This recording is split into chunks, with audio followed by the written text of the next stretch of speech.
हरियाणा में दुष्यंत चौटाला की एक भी सीट नहीं आएगी। तो हरियाणा का पैटर्न हमेशा ऐसा रहा है कि वो हमेशा जाता है सेंटर के साथ।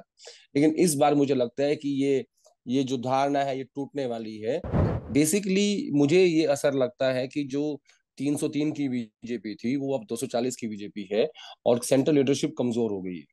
तो उसका असर देखने को मिला है। तो अच्छा, ये कांग्रेस पार्टी के बारे में अक्सर ये कहा जाता है कि ये कई बार जीती हुई लड़ाई भी हार जाते हैं आखिर में। और बीजेपी के बारे में ऐसा कहा जाता है कि जो हारी हुई बाजी है उसको भी लास्ट टाइम में ये ऐसे जीत जाते हैं। कि मैं पहली बार देख रहा हूँ कि कांग्रेस पार्टी नैरेटिव पे काम कर रही है। जो आपको लगता है कि अशोक तंवर का पूरा ड्रामेटिक था, मुझे लगता है वो स्क्रिप्टेड था। इन्होंने आखिर तक भी किसी को भनक नहीं लगने दी कि हम अशोक तंवर को कांग्रेस पार्टी में शामिल करवा रहे हैं। भूपेंद्र सिंह हुड्डा को लगभग क्लियर हैंड इन्होंने दे दिया है, मतलब दिया था टिकट बंटवारे में, और अभी भी मुझे यही नजर आता है कि उनका पलड़ा बहुत भारी है। किसान आंदोलन का गुस्सा कितना दिख रहा है हरियाणा में इस बार, क्योंकि वो भी एक बड़ा मुद्दा है। तो वो इशू है और उसका असर है इस चुनाव में। इसका नुकसान बीजेपी को उठाना पड़ रहा है, और खाली बीजेपी को नहीं, उतना ही नुकसान दुष्यंत चौटाला को उठाना पड़ रहा है। आप उदाहरण ले लीजिए गुजरात का। गुजरात में आपने मुख्यमंत्री से लेके और पूरी कैबिनेट बदल दी थी, लेकिन कोई चू भी नहीं कर पाया। लेकिन हरियाणा में ऐसी बगावत हुई, और 10 साल के बीजेपी के राज में ऐसी बगावत किसी भी प्रदेश से नहीं हुई। नमस्कार, मी प्रशांत कदम. लोकसभा निवडणुकीच्या निकालानंतर राज्यांच्या विधानसभेची पहिली लिटमस टेस्ट हरियाणा आणि जम्मू काश्मीरच्या माध्यमातून होतीये. उद्या 5 तारखेला हरियाणामध्ये मतदान होते आणि त्याच्यानंतर 8 तारखेला मतमोजणी होणार आहे. ही निवडणूक 2-3 अर्थांनी महत्वाची आहे आणि ज्यावेळी महाराष्ट्राची विधानसभा निवडणूक आता कुठल्याही क्षणी लागेल पुढच्या 7-8 दिवसात, अशी शक्यता असताना हरियाणामध्ये जे काही घडतंय ते सुद्धा आपण नीट समजून घेणं आवश्यक आहे. कारण हरियाणाची आणि महाराष्ट्राची स्थिती जी आहे ती काही अंशानं समान देखील आहे. सगळ्यात पहिला मुद्दा म्हणजे हरियाणा आणि महाराष्ट्राच्या निवडणुका गेल्या दोन निवडणुका एकत्रित होत होत्या. 2014ला दोनही ठिकाणी पहिल्यांदा भाजपचं सरकार आलं. याच्या आधी हरियाणामध्ये स्वबळावरती भाजपचं सरकार नव्हतं. महाराष्ट्रामध्ये सुद्धा ते तसंच नव्हतं. दुसरी गोष्ट म्हणजे हरियाणामध्ये ज्या पद्धतीनं जाटांच्या आरक्षणाचा प्रश्न आहे तसाच प्रश्न मराठा आरक्षणाचा सुद्धा महाराष्ट्रामध्ये पेटतोय. सोबतच विरोधकांच्या बाजूने सुद्धा म्हणजे काँग्रेसमध्ये हरियाणात ज्या पद्धतीनं अंतर्गत स्पर्धा चालू आहे गटतटांची, तशाच पद्धतीची स्पर्धा महाराष्ट्रामध्ये सुद्धा चालू आहे. आणि त्यामुळं हरियाणाची निवडणूक जी आहे ती आपण नीट समजून घेणं आवश्यक आहे. आणि एक लक्षात घ्या की लोकसभेच्या निवडणुकीला मोदी सरकारचा जो कौल आहे 240 जागांवरती आलेला आहे, 303 वरून 240ला. तर तो आता विधानसभांच्या निवडणुकांमध्ये पॅटर्न नेमका काय दिसतोय हे आपल्याला बघावं लागणार आहे. आणि त्यामुळं जर महाराष्ट्राच्या निवडणुकीसाठी भाजपची रणनीती आपल्याला समजून घ्यायची असेल तर त्यांनी हरियाणामध्ये नेमके काय काय प्रयत्न केले, तिथं सुद्धा तिसरी आघाडी निर्माण करण्याचा प्रयत्न केला, दुष्यंत चौटाला आणि चंद्रशेखर आझाद यांना एकत्रित आणण्याचा प्रयत्न केला, असे बरेच प्रयोग तिथं करण्यात आलेले आहेत. आणि म्हणून हरियाणाची ही निवडणूक आपण थोडक्यात समजून घेणार आहोत. माझ्यासोबत आहेत ज्येष्ठ पत्रकार जे अनेक वर्षांपासून दिल्लीमधून पत्रकारिता करतायत आणि विशेषतः ते स्वतः हरियाणाच्या या सगळ्या घडामोडींवरती लक्ष ठेवून आहेत. आदेश रावल आता माझ्यासोबत आहेत. आदेश भाई, सबसे पहले तो महाराष्ट्र के चुनाव अभी किसी भी मतलब वक्त डिक्लेयर हो सकते हैं और हरियाणा का रिजल्ट आने वाला है. इसके पहले 2 बार हरियाणा और महाराष्ट्र के इलेक्शन एक साथ होते थे, तो इस बार थोड़ा आगे पीछे है. तो जो भी महाराष्ट्र के लोग आपको देख रहे हैं, थोड़ा तो ये समझाइए कि इस बार हरियाणा के इलेक्शन की क्या क्या कैरेक्टरिस्टिक थी. थोड़ा अगर मोटा मोटा आप समझाए तो 4-5 मुद्दे ऐसे क्या थे कि जिसके कारण हरियाणा का चुनाव इस बार ज्यादा इंपॉर्टेंट रहा और महाराष्ट्र के लिए भी वो मुद्दे जो है वो इंपॉर्टेंट हो सकते हैं. देखिए, सबसे बड़ी बात तो ये थी हरियाणा में कि 10 साल की बीजेपी की एंटी इनकम्बेंसी थी, और उस एंटी इनकम्बेंसी को बीजेपी ने लोकसभा चुनाव से पहले मुख्यमंत्री को हटा के कम करने की कोशिश की, लेकिन वो नहीं हो पाई। लोकसभा के जो रिजल्ट आया उसमें बीजेपी को 2019 में 10 सीटें मिली थी, जो घट के 5 रह गई। कांग्रेस पार्टी 5 सीट जीतने में कामयाब रही। दूसरा जो सबसे महत्वपूर्ण बात है वो है दुष्यंत चौटाला। दुष्यंत चौटाला के कंधों पे सरकार चली 4.5 साल तक, और फिर बाद में उन्हें मनोहर लाल को भी बाहर कर दिया गया और दुष्यंत के साथ अलायंस तोड़ दिया गया। तो उसमें दुष्यंत को ये लगा कि शायद 6 महीने बाद तक हरियाणा के लोग भूल जाएंगे कि उन्होंने ही सरकार चलाई है बीजेपी की। लेकिन लोग नहीं भूले, उसका बड़ा फैक्टर ये था कि जब 1 साल तक किसान बॉर्डर पे बैठे रहे, उस वक्त भी लोगों को उम्मीद थी कि दुष्यंत ये समर्थन को वापस ले लेंगे, लेकिन उन्होंने नहीं लिया। जिसकी वजह से आज मुझे लगता है कि हरियाणा में दुष्यंत चौटाला की एक भी सीट नहीं आएगी। वो अपना खाता भी नहीं खोल पाएंगे, जबकि 2019 में दुष्यंत चौटाला की पार्टी को 10 सीटें मिली थी। वो 10 सीटें इसलिए मिली थी कि उनको एंटी बीजेपी वोट मिला था।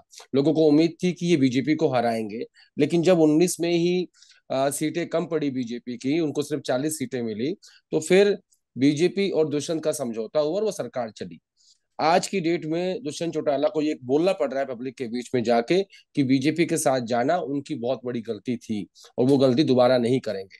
लेकिन अब उम्मीद ये थी कि शायद जो वोट बैंक जेजेपी का था वो ट्रांसफर होगा उनके चाचा के पास, इंडियन नेशनल लोकदल अभय सिंह चौटाला के पास, लेकिन वो भी नहीं हो रहा है। प्रशांत, जनरली क्या हुआ है कि लोकसभा चुनाव में जनता ने नेशनल पार्टीज को वोट दिया, कांग्रेस और बीजेपी को वोट दिया।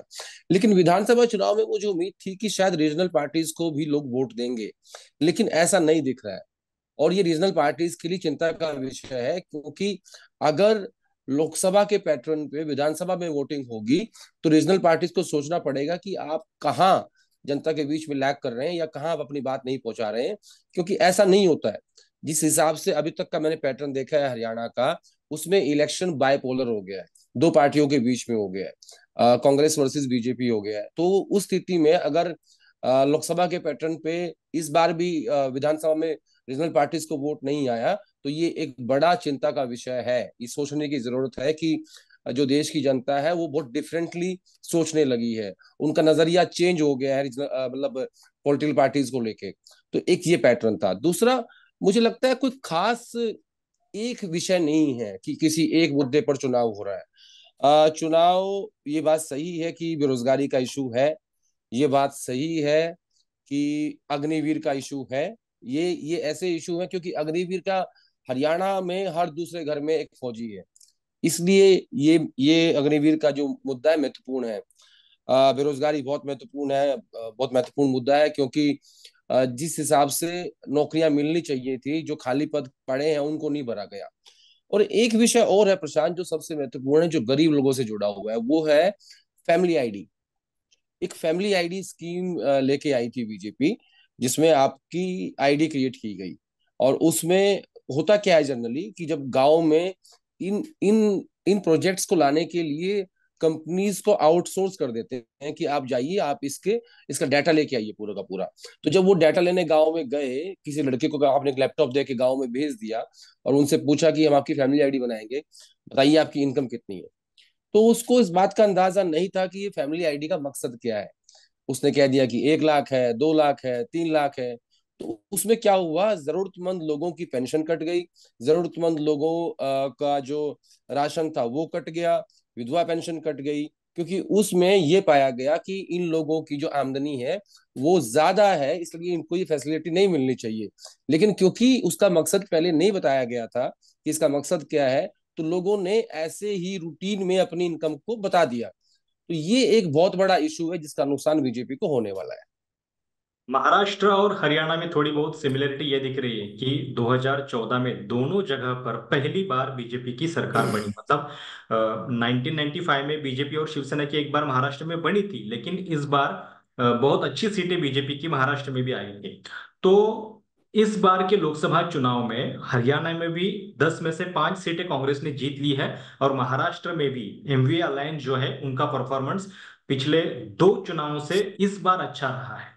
तो इसके बाद अगर विधानसभा के नतीजों में ऐसा कहा जा रहा है कि कांग्रेस की वापसी हो रही है, 10 साल के बाद कांग्रेस हरियाणा फिर वापस मतलब सत्ता खींच रही है, तो क्या ये पैटर्न लोकसभा का दोनों स्टेट में आपको देखने को मिलता है? खास कर हरियाणा में ऐसे क्यों हो रहा है? नहीं, जनरली हरियाणा का पैटर्न ऐसा नहीं था। हरियाणा हमेशा जाता रहा है सेंटर के साथ में। आप देख लीजिए, 10 साल सरकार रही बीजेपी की हरियाणा में और 10 साल सरकार रही प्रधानमंत्री मोदी की।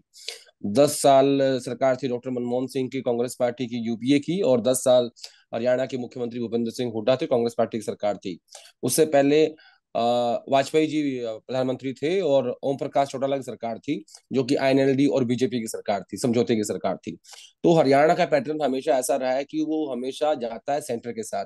लेकिन इस बार मुझे लगता है कि ये जो धारणा है ये टूटने वाली है, कि इस बार सरकार केंद्र में बीजेपी की होगी और हरियाणा में सरकार कांग्रेस की बनने की संभावना है, उम्मीद है, ऐसा मुझे लगता है। जो अभी तक के रुझान नजर आ रहे हैं, जो अभी तक के जो लोगों की बात समझ में आ रही है, उसको देख के मुझे ऐसा लग रहा है। तो हाँ, ये बात सही है कि 10 साल बाद हरियाणा और महाराष्ट्र में चीजें रिपीट हो रही हैं, ये बात सही है। लेकिन 2019 में महाराष्ट्र में जिस तरीके से 3 दल को जोड़ के सरकार बनाई और शिवसेना जैसी पार्टी सेकुलर हो गई और उसने समझौता कर लिया एनसीपी और कांग्रेस के साथ में, वैसे ही दुष्यंत चौटाला, जो जिसका नेचुरल जो वोट बैंक है वो एंटी बीजेपी है, वो उसका समझौता बीजेपी से हुआ। तो दोनों राज्यों में कुछ अलग हुआ। लेकिन इन 5 सालों में शिवसेना को तो लोगों ने एक्सेप्ट कर लिया कि वो सेकुलर हो गई है, लेकिन दुष्यंत चौटाला को एक्सेप्ट नहीं किया, क्योंकि उसका जो मूल वोट बैंक है वो जाट है। उसका जो जाट वोट बैंक है, और जाट वोट बैंक आम तौर पर, और उसकी जो ज्यादा संख्या है वो एंटी बीजेपी है। तो थोड़ा सा हरियाणा और महाराष्ट्र में ये फर्क आया कि शिवसेना को सेकुलर एक्सेप्ट कर लिया गया, लेकिन दुष्यंत को बीजेपी का नेचुरल अलाय नहीं माना गया। तो अच्छा। ये मैं फर्क देखता हूँ दोनों पार्टीज के बीच लेकिन में। लेकिन अगर, हाँ, कांग्रेस लेकिन अगर तीन हरियाणा पार्टी। जीतती है, हाँ, तो हम्म उसका मतलब पार्टी के लिए क्या होगा और राहुल गांधी की जो लीडरशिप है उसके लिए क्या होगा? और खास करके लोकसभा चुनाव के बाद हम जो पैटर्न देख रहे हैं कि कई सारे बिल्स जो है वो भी अब कमेटी के पास भेजे जा रहे हैं, कुछ फैसले ऐसे हो रहे हैं जिसमें सरकार की थोड़ा मतलब वापसी हो रही है, थोड़ा नर्म रुख अपनाया जा रहा है। तो ये अगर स्टेट के इलेक्शन में हरियाणा हाथ से जाता है और महाराष्ट्र में भी कुछ अलग सेटबैक बैठता है, तो उसके नतीजे नेशनल लेवल पे क्या होंगे? और आपका हरियाणा का एग्जिट पोल क्या कहता है? देखिए, इसमें ना इसके दो जवाब हैं। एक है कि कांग्रेस पार्टी की इंटरनल पॉलिटिक्स पे क्या असर पड़ेगा, और दूसरा है कि देश की राजनीति और इंडिया अलायंस पे क्या असर पड़ेगा। तो मैं इसकी शुरुआत करता हूँ पहले कि कांग्रेस पार्टी की इंटरनल पॉलिटिक्स पे क्या असर पड़ेगा। वो ये पड़ेगा कि सेंट्रल लीडरशिप और खास तौर पे राहुल गांधी की लीडरशिप मजबूत होगी। क्योंकि ऐसा ऐसा कयास लगाए जा रहे हैं कि इस साल के अंदर जो 4 राज्यों के चुनाव हैं उसमें लगभग 3 राज्यों में कांग्रेस और अलायंस को एज है। तो ऐसी स्थिति में जब आपकी भागीदारी बढ़ जाएगी स्टेट की लीडरशिप में या स्टेट में जो गवर्नमेंट्स हैं उनके अंदर, तो जाहिर तौर पर राहुल गांधी की लीडरशिप मजबूत होगी और देर सवेर उनके ऊपर पार्टी के अंदर से प्रेशर आएगा कि अब आप कांग्रेस पार्टी के राष्ट्रीय अध्यक्ष एक बार फिर बन जाइए। ये तो हुई अंदर की बात, जो कांग्रेस पार्टी की इंटरनल पॉलिटिक्स है। अब बचा कि इंडिया अलायंस पे क्या असर पड़ेगा। देखिए, 240 की जो सरकार बीजेपी की बनी है और जो उनके अलाइज हैं, खासतौर पर नीतीश कुमार और चंद्रबाबू नायडू, उसमें जितने भी बिल अभी तक सरकार लेके आई है, लगभग 4 से 5 बिल आए थे। उनमें से कुछ को विड्रॉ कर लिया गया और कुछ को जेपीसी को भेज दिया गया। मैंने कभी नहीं सुना था 4 जून से पहले, 4 जून 2024 से पहले, कि कोई बिल मोदी सरकार ने जेपीसी को भेजा हो। विपक्षी पार्टियां चिल्ला चिल्ला के उनके उनके उनके गले थक गए थे, लेकिन किसी भी बिल को जेपीसी को नहीं भेजा गया। इस बारे में बात भी नहीं होती थी। सरकार आती थी, अपना बिल लेके आती थी और उसको पार पार कर देती थी, क्योंकि उनके पास मैंडेट था। लेकिन अब क्योंकि बहुमत की सरकार, माफ कीजिएगा, अलायंस की सरकार है, उसको चलाने में काफी दिक्कत आ रही है, और वो दिख भी रही है। हम्म। अब देख लीजिए, वक्फ बोर्ड वाला जो बिल आया था अभी, उसे बताया तो ये गया कि विपक्ष की मांग पे जेपीसी को भेज दिया गया, लेकिन सही बात तो ये है कि चंद्रबाबू नायडू और नीतीश कुमार की मांग के कारण जेपीसी को भेजा गया। वो चीज बाहर नहीं आती, वो एक अलग चीज है। तो मुझे मुझे ऐसा लगता है कि ये एक नया चैलेंज है प्रधानमंत्री मोदी के लिए, कि कैसे पहली बार उनके सामने चैलेंज आया कि लगभग 12 साल वो मुख्यमंत्री रहे, 10 साल एक पूर्ण बहुमत की सरकार उनकी रही है, और अब ये जो 5 साल है उसको ये कैसे पूरा करेंगे इस अलायंस की सरकार में, इस समझौते की सरकार में, कैसे अलायंस को खुश रखेंगे। और विपक्ष इस बार इस बात को सेलिब्रेट कर रहा है कि हमारी हर बात को सरकार को मानना पड़ रहा है, उसको विड्रॉ करना पड़ रहा है, उसको यूटर्न लेना पड़ रहा है। और कई बार तो ये कह भी देते हैं कि ये जो 3.0 मोदी सरकार है यूटर्न सरकार है। अच्छा, आदेश भाई, महाराष्ट्र में हम देख रहे हैं कि जैसे जैसे मतलब विधानसभा चुनाव नजदीक आए तो लोकसभा रिजल्ट के बाद यहाँ पे एक लाडली बहना योजना जो मध्य प्रदेश में बीजेपी ने लाई थी, उसका बहुत जोरों शोरों से प्रचार हो रहा है। और उसी योजना के बलबूते पर बीजेपी दावा कर रही है कि हमने ग्राउंड रिकवर किया है। क्या हरियाणा में ऐसी कोई कोशिश नहीं हुई कि किसी पॉपुलिस्ट योजना को लाकर वो जो असंतोष है उसको रोकने की? नहीं, ऐसी हाल के दिनों में, आखिर के दिनों में कोई ऐसी पॉपुलिस्ट योजना नहीं आई। और मुझे लगता है लाडली बहन योजना मध्य प्रदेश में लाई थी बीजेपी, वहां उसकी शुरुआत हुई थी और शिवराज सिंह चौहान ने की थी। लेकिन उनको चीफ मिनिस्टर नहीं बनाया गया, वो एक अलग अलग कहानी है। और ऐसा कहते हैं कि अ, लाडली बहन योजना का बहुत महत्वपूर्ण योगदान था मध्य प्रदेश के अंदर। लेकिन हरियाणा में कोई ऐसी शुरुआत, कोई ऐसी अ, जन लोकप्रिय स्कीम ये लोग लेके नहीं आए आखिर में। और हाँ, कांग्रेस ने जरूर ये वादा किया है कि इस बार हम जो पेंशन है उसको 6,000 कर देंगे। उसमें बुजुर्गों की पेंशन है, उसमें शायद विधवाओं की पेंशन है। मुझे उसके डिटेल नहीं पता, क्योंकि ये सब लोक लुभावन वायदे होते हैं जनता के लिए। और क्योंकि हिमाचल प्रदेश में भी काफी किए गए थे, ओल्ड पेंशन स्कीम लेके आएंगे। थोड़ा वहाँ क्राइसिस है पैसे का सरकार के सामने। तो आसान नहीं होता फ्रीबीज को इम्प्लीमेंट करना उसमें, क्योंकि उसका जो पूरा भार है वो वापस जनता के ऊपर आता है, क्योंकि जो टैक्स पेयर्स है उन्हीं का वो पैसा है। अब जैसे हिमाचल प्रदेश है, उसकी उस सरकार में, उस स्टेट गवर्नमेंट की इतनी ज्यादा आमदनी नहीं है कि वो इस तरीके से टूरिज्म को अगर आप छोड़ दें, कि अच्छा। ऐसी पॉपुलर स्कीम को इम्प्लीमेंट कर सके जहां इतना पैसा उसमें डाल सके। तो ओके। अब सवाल ये है कि अब जितनी भी लोक लुभावन वायदे या हरियाणा का कांग्रेस ने किए हैं, एक बड़ा चैलेंज ये रहेगा कि इसको इम्प्लीमेंट कैसे करना है।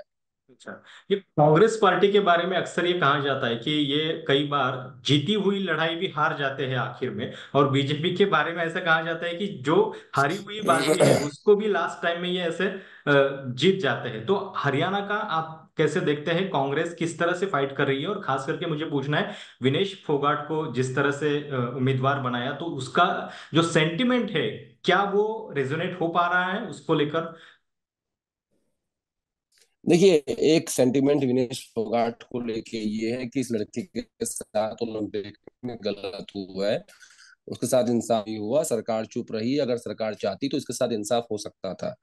तो उस सेंटिमेंट को देखते हुए कांग्रेस पार्टी, बेसिकली दो पहलवान थे, बजरंग पुनिया और विनेश फोगाट। तो कांग्रेस पार्टी दोनों को टिकट नहीं दे सकती थी, तो उन्होंने ये कहा कि हम एक को टिकट देंगे और आप एक को हम जगह देंगे संगठन में, तो आप लोग फैसला कर लीजिए। तो बजरंग पुनिया जहाँ के रहने वाले हैं, वहाँ कांग्रेस पार्टी के पास सिटिंग एमएलए था, तो उसकी टिकट नहीं कर सकती थी। और जहाँ विनेश फोगाट की जहाँ ससुराल है वो सीट खाली थी, वहाँ कांग्रेस पार्टी के पास विधायक नहीं था, तो उनको टिकट दे दिया गया। तो विनेश को लेकर सेंटीमेंट है, लेकिन हालांकि मैं ये भी कहूंगा कि वो आसान सीट नहीं है। उस सीट पे कुछ भी हो सकता है, मतलब थोड़ी टफ सीट है वो। और दूसरा, आपने कहा स्ट्रेटेजी को लेकर, मैं पहली बार देख रहा हूँ कि कांग्रेस पार्टी नैरेटिव पे काम कर रही है। इन 10-15 सालों की जो मेरी जर्नलिज्म है उसमें मैंने देखा है कि ये लोग नैरेटिव की मतलब चिंता कर रहे हैं। आप देखिए, चुनाव प्रचार के आखिरी दिन इन्होंने बीजेपी के दलित नेता, जो कि पहले कांग्रेस में होते थे, अशोक तंवर की ज्वाइनिंग कराई। और ये संदेश दिया बाद में कि देखिए, बीजेपी में जो दलित हैं, जो संविधान है, जो बाबा साहब की राह पे चलना चाहते हैं, उनका उनका आदर नहीं होता, उनकी चिंता नहीं होती। क्या इसलिए मैं अशोक तंवर ने एक फैसला पूछना किया। चाहता था, मैं आपको एक मिनट रोकना चाहता हूँ क्योंकि ड्रामेटिक मूवमेंट था वो एकदम कि मतलब जिस टाइम पे चुनाव प्रचार खत्म हो रहा है उसके कुछ घंटे पहले उन्होंने पलटा, मतलब बीजेपी से वो कांग्रेस में आए। और मुझे लगता है अगर आया राम गया राम का जो कंसेप्ट है उसकी शुरुआत भी हरियाणा में ही हुई थी। तो इतना मतलब 5 सालों में कितने कितनी पार्टियों से जाकर आए ये लोग? आया राम गया राम का ये आपने सिर्फ सुना ही होगा। हम्म। तो ये जो गया राम थे, हाँ। इनके जो सुपुत्र हैं, इनके जो बेटे हैं, वो आज की डेट में हरियाणा कांग्रेस के अध्यक्ष हैं, अच्छा। उदयवान। ओके। ठीक है, ये जानना बहुत जरूरी है आपके दर्शकों के लिए। हम्म। और जो आपको लगता है कि अशोक तंवर का पूरा ड्रामेटिक था, मुझे लगता है वो स्क्रिप्टेड था। ओके। इन्होंने आखिर तक भी किसी को भनक नहीं लगने दी कि हम अशोक तंवर को कांग्रेस पार्टी में शामिल करवा रहे हैं। महेंद्रगढ़ की वो रैली जहाँ राहुल गांधी मौजूद थे, अक्सर ऐसा कम होता है कि राहुल गांधी की रैलियों में ऐसी ज्वाइनिंग हो। तो अशोक तंवर वहां पहले ही पहुंच चुके थे और वो इंतजार कर रहे थे कि कब राहुल गांधी का भाषण खत्म होगा और कब मैं कांग्रेस पार्टी में शामिल होऊंगा। और आज फिर उनकी एक प्रेस कॉन्फ्रेंस करवाई गई, जिसमें उन्होंने संविधान को लेकर बातें कही, दरअसल बीजेपी ने चुनाव के बीच में कुमारी शैलजा के जरिए दलित नैरेटिव को कांग्रेस पार्टी से छीनने की कोशिश की थी। कांग्रेस पार्टी का जो स्ट्रॉन्ग वोट बैंक है वो दो जातियों का है, जाट और दलित, जो कि पिछले 20-22 साल से वो चलता आ रहा है। तो और संविधान के मुद्दे पे लोकसभा चुनाव में भी दलितों ने अच्छा दलित वोट बैंक इंडिया अलायंस के पास आया था। इसका उदाहरण है उत्तर प्रदेश का जो रिजल्ट आया था वो आपके सामने है। तो उसमें सेंध मारने की कोशिश थी शैलजा के जरिए, लेकिन कांग्रेस ने क्या किया कि वोटिंग से ठीक 2 दिन पहले अशोक तंवर को शामिल करके उस नरेटिव को डिरेल करने की कोशिश की और ये कहा है कि संविधान के जो असली रखवाले हैं हम ही हैं।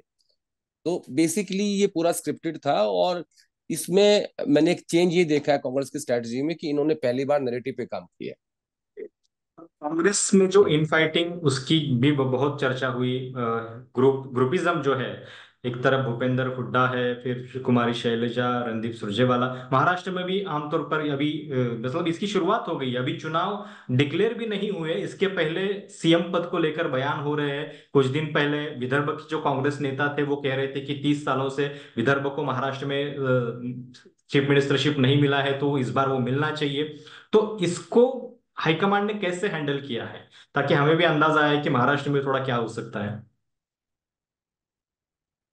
नहीं देखिए, जो मैं टिकट बंटवारा देखता हूँ और उसमें जो मैं रेशो देखता हूँ नंबर्स का, उससे तो मुझे लगता है कि भूपेंद्र सिंह हुड्डा को लगभग क्लियर हैंड इन्होंने दे दिया है, मतलब दिया था टिकट बंटवारे में। और अभी भी मुझे यही नजर आता है कि उनका पलड़ा बहुत भारी है, ओके। क्योंकि 90 में से जब मैंने हिसाब लगाया था, 90 सीटों में से 72 सीट्स भूपेंद्र हुड्डा के कोटे में गई हैं, उनके और उनके बेटे के दीपेंद्र हुड्डा के।